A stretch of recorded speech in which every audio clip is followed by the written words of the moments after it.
piggybacking a little bit off of that, see, I have another question in mind. Because Skillibeng signed with Sony ATV, right? Mm. The label there.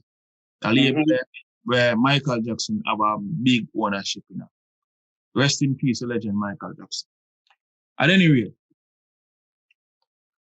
do you think that overseas labels need to be identified with dancehall and reggae artists in order for them to grow or break out big internationally? Do you feel like that is necessary? I think so. I think that was not the case in the past. I think you didn't necessarily have to relate. Because you had artists like Supercat, Shabba, or Bossa Fari. And I don't think it was completely relatable. I think actually back then it was the difference that appealed to them, right? That we were different. Now, artists, that's where a lot of the old artists have said, where's that difference? And I do believe difference is important. However, I believe things, and them are crucified, where I think things have changed. And I think the current space we're in, the label them have to be able to relate to them because they're looking for artists already established, right? I don't think in this era it's as easy to package a new artist or a reggae artist or a dancehall artist to the world anymore. Some of them might get vexed with me, but I don't think it's easy because we've not been in the limelight for so long. Right? So I don't think that's something that you can just plug in and it work. I think we have to build back up to that. So people have to be able to relate to it. All right, I use an example. Rihanna, Bajan. Without a doubt, she's Bajan. Even when she first came out, it was obvious she's from the Caribbean, right? But I think things for her took off when she was more relatable to Americans. And something where them can see in themselves or they can relate to. Right. We have to find that common ground. And may I say something now where it might seem a little off kilter, but even in our dress code, I'm sorry, the era we live in now, it's almost like a copycat thing.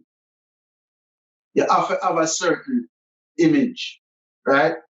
Or you have to have some stylist behind the product. We're not spending time on that.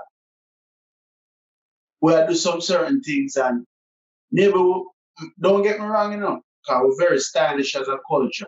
People know that. However, sometimes you have to try to find a way to mix within what's already out there. And you need a stylist to probably point you in the right direction and say, this is going to make you more relatable. Because if you're going to do the look there, yeah, that might have sell off at Jamaica, but to the rest of the world, it's almost like, I don't understand that. So I have these clocks, I love clocks. Yeah. That's what I feel. But majority of people don't understand the fascination with clocks. I mean, I say people not for wear them clocks. I'm just saying because you have big records about clocks. Yeah. But I'm saying if you're going to brandish your clocks, maybe that's not a great example. Them now go really understand it totally. So all right. You get what you said, but you see the clocks one wasn't really a good comparison. Right. The reason why I'm gonna say that now, all right, it's almost like you remember back in the days when Jay-Z used to break a whole heap of different liquor. Yeah. He may not have been in at the time, but he make it in point of duty for always either mention that liquor brand or mention, like for instance, they usually mention Alizé and them thing there, then bust out Alizé. And then bust out certain certain champagne or certain vodka or whatever. NEC, certain cognacs and them things. They are them because they constantly kept mentioning it in their music videos and showing it and then break it. Me look upon Clarks the same here. Clarks. Yes, we did break Clarks. Right. So, all right. So, anyway, me now going to deflect on the Clarks thing. But you're right. That wasn't a good example. But I think now, what you're trying to say with everything what you said. Better than what we that try. Yeah. Me never try. Saying, because I don't want to talk for you because you're eloquent in your own words, you know? So basically, I feel and what I get from what you say is, I agree to, we're in a more globalized space. See? There we go. So if we're in a more globalized space, seeing where, so it no matter where you come from, we have to all be able to speak and understand each other as far as languages are concerned in this globalized space. Right. People, let me explain to you. It's almost like in computers you have different languages. See, you have some people use Java, you have Python. You know what I mean? Some people used to do look at C++ back in the day, or C or whatever you want to call it. See, different languages. Now you in this current space of things, you have certain languages where dominate over other languages. See, like for instance, Java, very popular because it can transcend different platforms and different, like not only Java, Python, very popular as well. You see me? Because you can only use it on, say for instance, do things for Windows or Mac OS or you know what I mean, or maybe something for Android or you know what I mean, it transcends barriers. So we in a more globalized space. And maybe some of them things that we may talk, me never reference it exact and to the point. See, so people not me for no one, but if we not get the point of what I say, we not Oliver said, we in a more globalized space. So if we not fit to sell in and market and market to sell for people to be more acceptable, be more relatable, right? We are lose. We're gonna play the losing game. But this is why labels have a team, and they do get people who put all of this stuff, stylists, or put your image together, image consultant. Right. Right. So I think this is part of the reason why we're also behind reggaeton and Afrobeat. If you look at even the Afrobeat singer, them, they don't totally abandon them roots, Because definitely not the music. But watch if you not see anytime them ready for crossover. Yeah. Them image totally different. Yeah. Very cleaned up and refined. Not saying we're not refined. I'm saying you can tell there's effort and a team. Someone, me and you might sit down and say, Yardman, I say, yo, man, bad on the fashion. Yeah, but that's only your idea of what fashion is. Yeah. Sometimes you need a team. Don't get fooled thinking these celebrities in America, they adjust themselves. Like for instance, again, I will point out somebody who feel like refined at Jamaica right now, even though I'm not put out as much music as I would like. Yeah. I feel like I do when you see him come out on a music video or anything recently, he refine is like a international rapper to me on the same level. I guarantee if you ask him, somebody will help him put the thing together. Of course. It's clear to me. You see me? But because sometimes you won't take risk. Me know that for a fact. Me might have a style and say, boy, I'm like just like this. So guess what I'm finding gonna happen? I end up by some of the similar same thing. Right? And play it safe. You need a stylist to come in and say, no, I think one of them cowboy will look bad in that. Not saying if you go to no cowboy. Yeah. But sometimes if you endeavor to create a culture too, sometimes you have to take some risk. And in order for you to take the risk, then it might be somebody else's recommendation. You might not come up with it. So you have to have a team around you. You have your stylist. Bob Marley never have some help. They might feel about they just, you know what I'm saying? Right. But once you sign to a label, they're going to come in and tell us, boy, that look bad for you. So hold on then again, The market, you know, so them the market, you know them the market, the wheel as like a rap man. Initially, why? Because rock was the popular genre at the time. It's common sense. Yes. Common sense. And the good thing again about what Bob Marley used to do is what made it seem seamless. He used to travel all over the world. So you see when I travel, people don't have a fear of traveling. You get to see so many different things. So you end up come back with no, you say, yo, where Randy get that style from? Where Oliver get that style from? Guess what? We travel about Brazil and we see something we like, so we just adapt it. We travel go to Japan and we see something we like, so we just adapt it. We're too afraid to step out and we have this belief that, and don't get me wrong, Jamaica beautiful, we love Jamaica, we stand up for it every day. Yo, these are the best, we not have to go nowhere else. If I'm going to say it the last show, if we not have Canada, England, or America, I'm not go. So you are the problem now, Oliver. And a whole heap of people, and we alone, a whole heap of people outside of our genre, outside of our culture identify this, with us, right? But we're not going to knock us neither. But we just want to point this out. You know, some of our friends that come from, say, for instance, Barbados. They look for me and say to me, say, boy, sometimes I can't stand no Jamaican because I act like a Jamaica alone, the world only revolves around Jamaica. Like nowhere else no good. Nobody else now no style. Nobody else food no good. Nobody else. You won't even try somebody else's food. If I'm a Jamaican food, you know, I eat it. Enough time with some of my Jamaican friends. I want this, I not eat that. I'm like, bro, you ever tried it? You see me? I mean, one of my favorite cuisine are Thai food. I wouldn't have known if we didn't try it. Exactly. And somebody said, Thai food, I want. Yo, I eat, I try it. And then I said, yo, I not like this, I like that. And it not take nothing from me for indulge in the culture.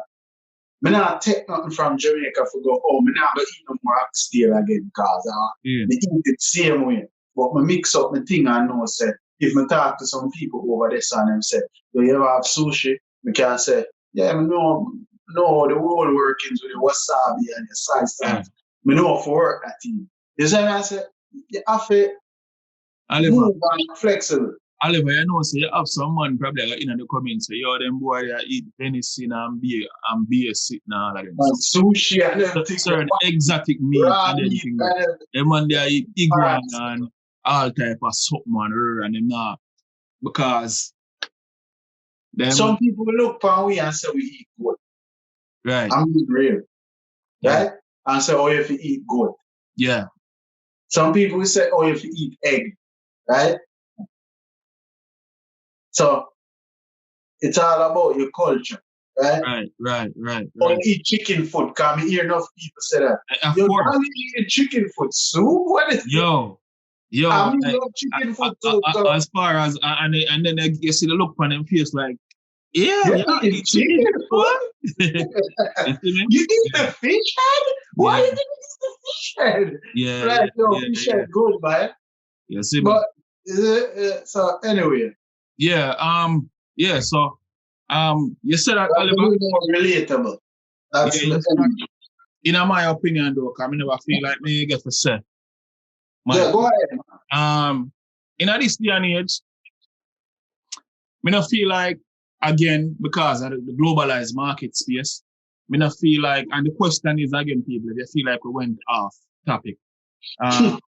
Do overseas labels need to identify with dancehall and reggae artists in order for them to blow up huge overseas or internationally?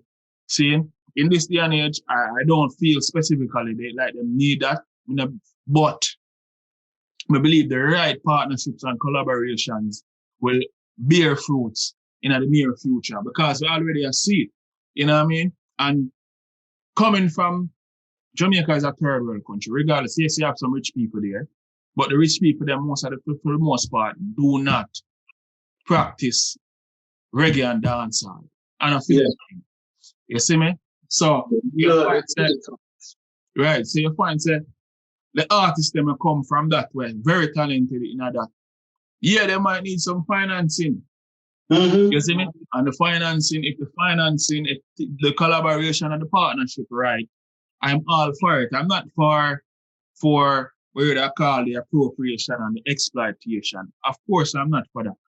You see me? But I reinforce this. I believe the right partnerships and collaboration can bear really good fruits. I mean, also there's more to the music business than just releasing singles and performing a local stage shows them and them thing there here and there. And some of the time, if you have an investment from some outer company, artists don't really get exposed to these things. They might feel like them reach the top because they feel like them have them local fan base and people are hear them. But unless it get reinforced by an international organization where they might respect, say to them, say, yo, look, this I gonna sell, this won't sell. Guess what? Some of that that you gave us, we really can't market that because no one understands it. Right. You see me? Which brings us back to the same thing that we're saying right now. In a globalized space like this, you need to be able to market yourself the right way where people can connect with everything that you're doing and saying. Right? So again, with Skilly Bang, another interview, they might not have come off as polished or media trained as we would like, but think about it again. He is, and in another interview, I feel like he was better than many that we've seen in the past. Even older artists than him that in the game for probably over 10, 15, maybe even 20 years could not even conduct themselves as simply as Skilly Bang. Probably, even though he's doing patois, I think it came down to intellect. You could tell he was intelligent. Yeah. Sometimes some artists, no disrespect, miss me upon certain things. Yo, I never did want to call an artist name a while ago. I did never say artist name. You probably know who me and talking. Because nobody that this man said, man, I don't man. Yeah. So, Oliver, how you feel? You have anything else? You can have nothing. Just to end it, globalization of the right word. I think that's key. Yeah. And that's the kind of marketplace we're in. We're in a place where we do something right now in Taiwan, we reach over here so in seconds. Right. So we're all connected, so we have to find a way to make that work. If we even want to use... But still don't lose your identity. Yeah, but when the platform name what they talk about the other day, on streams, it's a local platform where a lot of us use, man. Reddit? Music, not Reddit. Audiomack. All right. Yeah. All right. Just again, simple as a take Audiomack in people. You might feel like you do Audiomack and Audiomack might only limit it to Jamaica and the Caribbean. It's not. It's not. Don't get it twisted. It's a worldwide platform.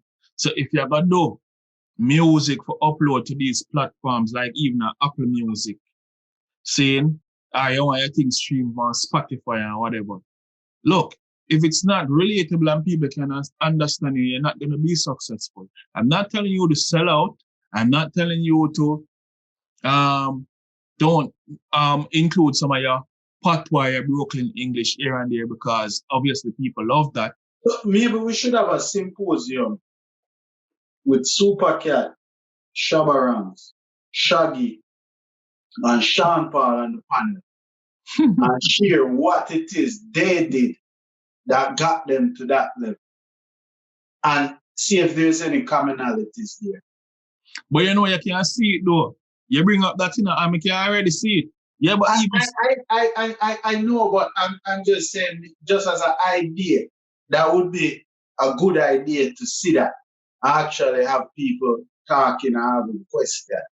Imagine Shabba and Supercat and Shaggy and Sean Paul on the same stage. To me, that a shared experience would be great. That would be huge. Especially if we be able to bring all of these acts together in one. You have to do it, people. Put it together. Who can do it? Sharon Burke. Who can do that? Who can do that for us? Just and not performing, just having conversation. Right. Yeah.